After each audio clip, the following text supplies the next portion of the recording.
नमस्कार, आप देख रहे हैं एबीपीएल न्यूज और मैं हूं आपके साथ हर्षिता।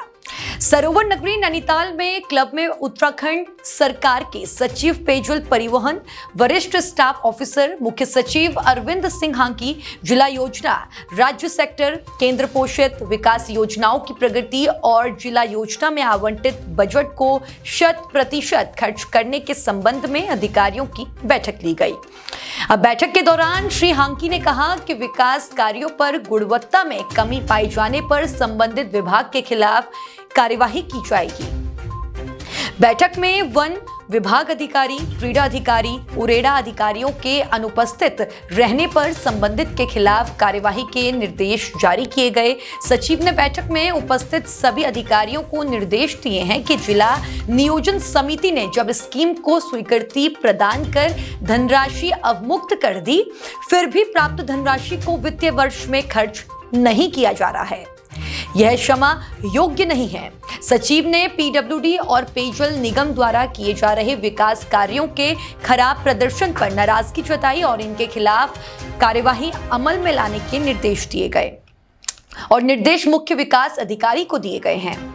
उन्होंने कहा कि यह बेहद अपमानजनक है कि शासन से सचिवों को जिला योजना की समीक्षा के लिए आना पड़ता है। उन्होंने कहा कि जिला योजना का पैसा आते ही 1 सप्ताह के अंदर विभागों को आवंटित कर दिया जाए।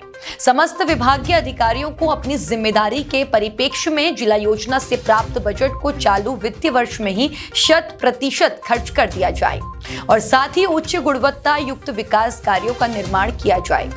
उन्होंने कहा कि प्रत्येक विभाग जिला योजना की धनराशि को 100% व्यय करना सुनिश्चित करे। सचिव ने जिन विभागों द्वारा 100% जिला योजना खर्च कर ली गई है, उनको बधाइयां दी और जो विभाग अभी तक अपनी जिला योजना खर्च नहीं कर पाया, उन्हें शीघ्र जिला योजना खर्च करने के निर्देश दिए गए। बैठक में ईई पेयजल निगम ने बताया कि जिला योजना अंतर्गत उनको 200 लाख रुपए की धनराशि उपलब्ध हुई है, जिनमें से 80 लाख की धनराशि खर्च कर दी गई और 1,60,000 धनराशि अभी बिल कार्यालय में लंबित है, जिस पर सचिव ने तत्काल प्रभाव से बिल भुगतान का काम करने के निर्देश दिए। बैठक में जिला अधिकारी वंदना सिंह ने सभी विभागीय अधिकारियों को तत्परता के साथ लंबित कार्यों को पूरे करने के निर्देश दिए हैं। माननीय मुख्यमंत्री जी ने जो पिछले दिनों में निर्देश दिए थे, समय सारणी सचिवों की बनाई थी, उसका मकसद बड़ा साफ था। एक तो जिला स्तर पे जो योजनाएं चल रही हैं वो सही तरीके से चल रही हैं, नहीं चल रही हैं, उसका एक मॉनिटरिंग हो जाती है। दूसरा ये भी कि स्थानीय स्तर पे जो इम्प्लीमेंटिंग एजेंसीज़ हैं उनकी क्या दिक्कतें हैं, उनके इम्प्लीमेंटेशन में क्या उनके अच्छे सुझाव भी आ सकते हैं या उनकी कठिनाई भी हो सकती हैं। उन कठिनाइयों का भी आकलन किया जाए, उनके अच्छे सुझाव भी लाए जाएँ ताकि राज्य स्तर पर बड़ी पॉलिसी लेवल में कोई चेंजेस की आवश्यकता होगी तो उन प्रोग्राम्स को उसी हिसाब से मॉडिफाई किया जाए। उसी कड़ी में हर सचिव को हर जिले आवंटित किए गए, कौन से जिले में कौन सा सचिव कब जाएगा। तो मेरा यहाँ नैनीताल इस महीने अलॉटेड था। रही बात जो समीक्षा हुई थी, अभी जिला योजना भी देखी गई और बाकी स्कीमों को भी देखा गया, इंपॉर्टेंट प्रोजेक्ट देखे गए। जहाँ थोड़ा स्लो प्रोग्रेस है उनको कहा गया है कि अपना टाइम से कार्रवाई करें, अदरवाइज़ हम उनके खिलाफ अनुशासनिक कार्रवाई भी रिकमेंड कर सकते हैं। और जहाँ पे स्कीम्स के बारे में उन्होंने कई अच्छे सुझाव भी दिए जो प्रोक्योरमेंट रिलेटेड होंगे या पॉलिसी के नॉर्म्स को रिलेटेड होंगे या कोऑर्डिनेशन, इंटर डिपार्टमेंटल कोऑर्डिनेशन के इश्यूज़ हैं, वो भी फ्लैग हुए हैं। तो हम भी अब यथास्थान कॉम्पिटेंट लेवल में शासन से उठाएंगे, उनमें फिर तो जो सुधारात्मक कार्रवाई होनी है उसको कराया जाए। कई अधिकारी भी बैठक में नहीं आए तो उनको हाँ, उनके खिलाफ भी निश्चित रूप से उनके खिलाफ भी संबंधित जो उनके नियंत्रक प्राधिकारी है उनको हम लोग सूचित करेंगे कि उनका जवाब तलब करें और जो यथोचित जो उनका दंडनीय कार्रवाई होनी चाहिए वो की जाए। एक सर जेजीएम में जिस तरह के काम हो रहे हैं पहाड़ में, वो डिले हो रहे हैं, काफ़ी उनमें देरी है। और दूसरा, ऐसी जगहों से वो कनेक्शन लग रहे हैं जहां पानी का स्कूप अब धीरे धीरे कम हो रहा है।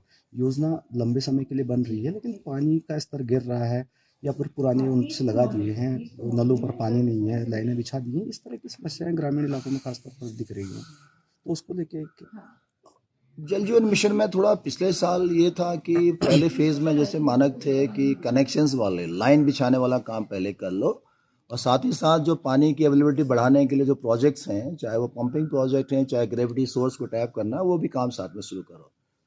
क्योंकि काम बहुत ज़्यादा था और जो एक इम्प्लीमेंटिंग एजेंसीज की भी एक कैपेसिटी थी काम करने की या ठेकेदारों की कैपेसिटी थी, वो थोड़ी लिमिटेड थी, इसलिए थोड़ा समय लगा उन प्रोजेक्ट्स को कंप्लीट होने में। लेकिन जिस तरह की रिव्यू हम लोगों ने गत वर्ष में की है, तो गत वर्ष इसमें बहुत स्पीड अप हुआ है, प्रोग्रेस भी, फिजिकल प्रोग्रेस भी और फाइनेंशियल प्रोग्रेस भी काफ़ी गुना आगे बढ़ा है।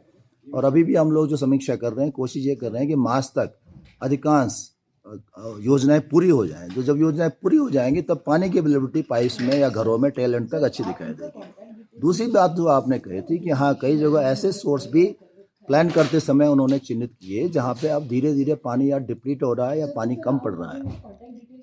ये जरूर विभागों को कहा गया है कि ऐसी कहाँ ऐसी योजनाएं हैं तो उनको अब कहाँ से सप्लीमेंट किया जा सकता है, उसको अभी तत्काल चिन्हित करते हुए उसको एक सप्लीमेंट्री स्कीम बना लें।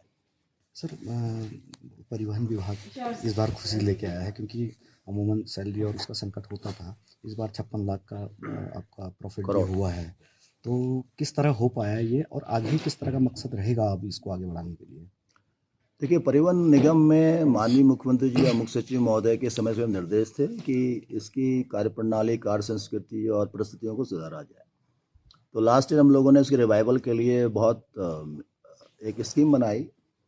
उसमें कई एस्पेक्ट्स हैं, जिसमें हम लोगों ने सबसे पहले तो कर्मचारियों का मनोबल ऊंचा होना चाहिए। कर्मचारी मेहनत से काम करेगा, सिंसियरली काम करेगा, तभी वो रिजल्ट देख पाएगा। तो वो मेहनत और लॉयल्टी कैसे आएगी, सिंसियरिटी कैसे आएगी, वो तब होगा जब उनके सैलरी समय से मिले, उनके पेंशनरी बेनिफिट समय से मिले। तो 3-4 सालों से अगर जिनके पेंशनरी बेनिफिट्स भी नहीं मिले हों, माहौल इस तरह का हो या सैलरी में 3-3, 4-4 महीने का विलम्ब हो रहा हो, तो वो किस मोरल उसका क्या होगा काम करने में। तो शासन ने मदद करी, फाइनेंशियल हेल्प किया, उनके ड्यूज़ सारे निकाले गए, उनकी तनख्वाह भी टाइम से देनी शुरू की गई। तो उनको फिर कहा गया कि अब आप इस लाइन में काम करिए। टेक्नोलॉजी का यूज़ किया गया।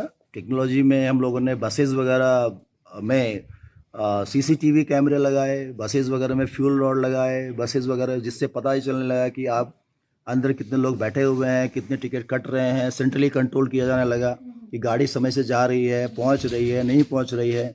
तो गाड़ियों की जो एवरेज रिटर्न है ना उसका, वो बढ़ गया अचानक। फ्यूल रॉड वगैरह से टेस्टिंग होने लगी तो उससे अचानक उसकी फ्यूल की औसत बढ़ने लगी। ऐसे ही हम लोगों ने CC कैमरे लगाए तो सेंस ऑफ सिक्योरिटी बढ़ गई, क्योंकि हम देख रहे हैं कि गाड़ी बस के अंदर सिक्योरिटी के एंगल से, खासतौर से महिलाओं के एंगल से, वो सुरक्षित भावना विकसित हुई। तो हमारी जो ऑक्यूपेंसी है, जो वहाँ यात्री हैं, वो उनकी संख्या बढ़ने लगी।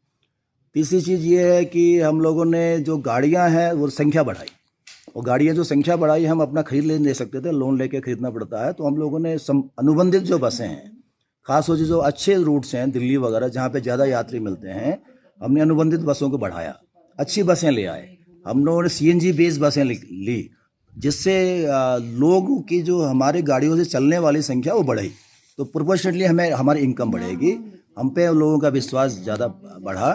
तो हम लोगों ने फिर जो डीजल बेस्ड बसों में ज़्यादा खर्चा होता था, उसको हम CNG बेस्ड बसों को अनुबंधित करने लगे। तो हमारा डीजल पे जो एक्स्ट्रा खर्चा होता है वो हमने सेविंग करी। कुल मिला के कर्मचारियों का मेहनत, टेक्नोलॉजी का उपयोग, एडमिनिस्ट्रेटिव अच्छे डिसीजन और सरकार का प्रेरणा, इनके परिणाम रहा कि पिछले साल हम लोग पहली दफ़ा 29 करोड़ के आसपास हम लोग वो प्रॉफिट ले पाए थे।